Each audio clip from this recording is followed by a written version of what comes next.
Manaki hozir qadrli obunachilar bitta bizni mijozimiz qiziqqan qo'njiga test drive qilyapti moshinada.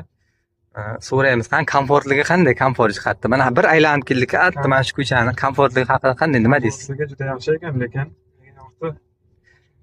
Yurishi qanday ekan, tezlik yurishlari? yurishi ikki xil rejim bor ekan.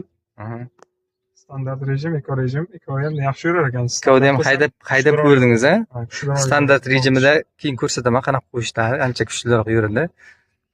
Qilib tezliklari yaxshimikan, tortishlari zo'rmi? Tortishi yaxshi ekan. Standartda sal kuchliroq yurar ekanda, tezroq razgonga chiqar ekan. Endi standart bu endi ekodan ko'ra sal aniqroq rejim.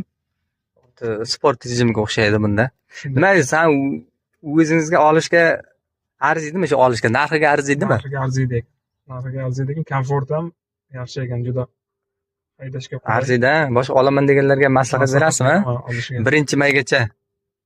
Jigarlar, mana aka ko'rdilaringiz, 1-maygacha olib qolingizlar elektromobilda. Hammasini mana bizdan olsangiz ham bo'ladi, boshqadan ham. 1-maygacha, chunki utilizatsiya narxi hozircha eski narxda 1-maydan keyin 2,5-3 ming dollarga ko'tarilyapti-da.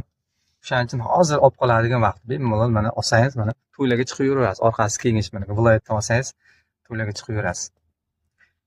Kerak bo'lsa mana aloqaga chiqaverasiz. Telefon raqamlar bor Instagram profilimda.